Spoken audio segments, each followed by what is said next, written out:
Welcome to Bob Pulte Chevrolet's social media channels. We got if this video may end up being a little rambling. We have a Ford F-150 Lightning that we just took in.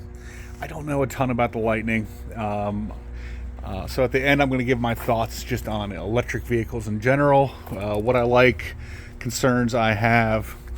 But I'm coming in as fresh can be. I remember when the initial rendering pictures came out on these vehicles. I remember seeing some of the images early on, but then I completely forgot about them.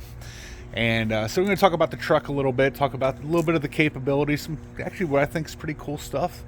And then we'll go from there. This one is a 2022. It's got 1,193 miles on it, probably a couple more now that our service department has its hands on it. A couple things. You got the 20-inch wheels on this. I'm really conflicted. I love these wheels, and I'm also baffled by them. I don't know how to describe it. I think I'm going to end up loving them in the end. It's kind of got a futuristic look to it. A little bit of a Chinese throwing star look to it also, which shockingly I actually like.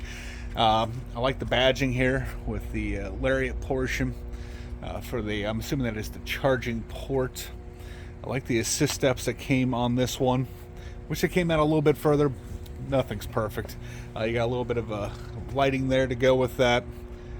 I really do like the lightning emblem on it.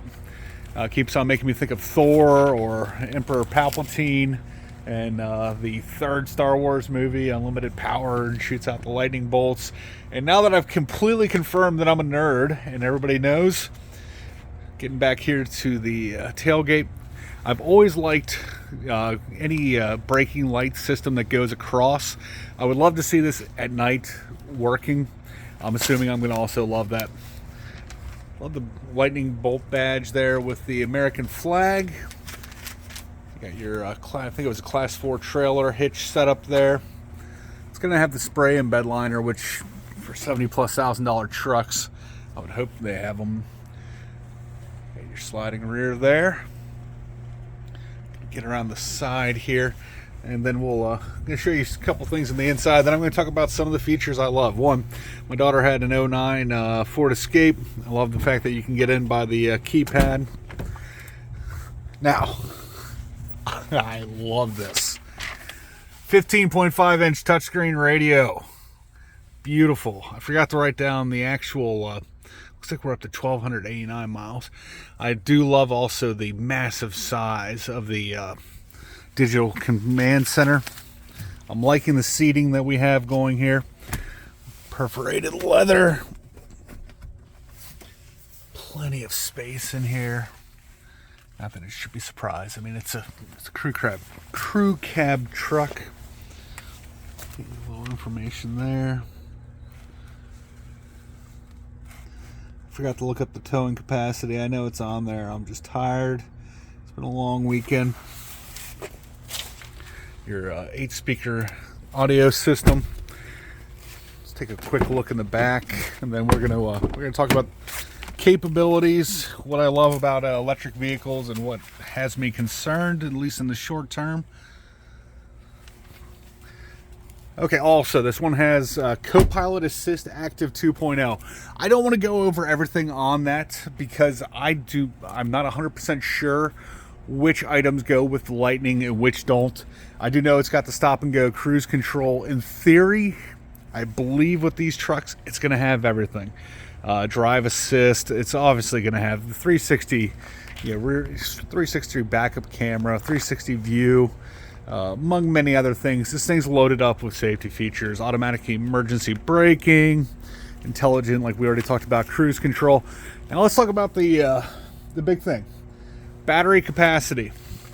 One of the benefits to having any electric vehicle is you get to drive by the gas station. Question is, how long do you get to drive? Now, with the Lightnings, they got two different battery pack options. I'm going to have to find out which one this one has. It has, if you have the 98 kilowatt hour battery, you're looking at 230 mile range. If you have the 131 kilowatt battery, you're looking at a little over 300 miles per Ford. I think 320 to be exact.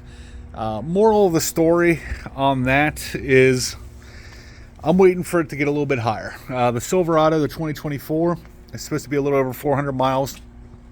I want to be able to make a sizable trip without having to plan precisely how I'm going to stop with electric vehicles for charging.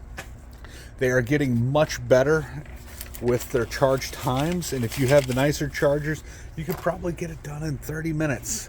Still though, when I'm on a road trip, I tend to want to be in and out as quickly as possible, and there's less, the options are still not there infrastructure wise as much as I would like for charge. So 230 miles, I can't quite make it to Knoxville, Tennessee. I'm gonna have to stop somewhere along the way, so I'm gonna have to plan it out. You got the 300 plus mile one. Hotel I stay in and say Gatlinburg, which has the electric charging stations, or sorry, Pigeon Forge. Yes, great. My cabin that I got married at up in Gatlinburg, outside of Gatlinburg, does not have a charging station, but the gas stations in the area do. So it's not as big of an area of concern for me.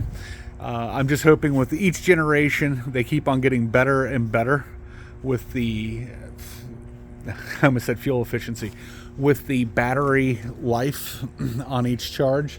I think once it starts getting north of 500 miles, it's going to be spectacular, and hopefully infrastructure starts to catch up. Either way, moral of the story on this 2022 Ford Lightning, I like it more than I was expecting to.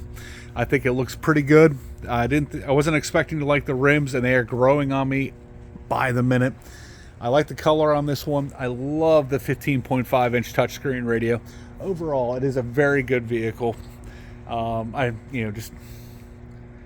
I love the fact that I think from what I saw, at least with the Silverado, on the charge, you're looking at about $27 of electricity, which is significantly less than the same amount of mileage on fuel, which is probably going to cost you, oh geez, I hate to guess, 70, 80 bucks. So I'll have a link below for more information on this truck. Thank you for sticking around for my rambling. If you like what you're seeing or hearing, please, please, please hit the like button and subscribe. If any constructive criticism or questions, please leave a comment. I will answer. I am sure I'm making mistakes here, especially on a vehicle that I'm just starting to read up on, getting a little more information. Once again, thank you for your time. If you do have any questions, want to call us. Number's 513-739-5030. Thank you and have a great day.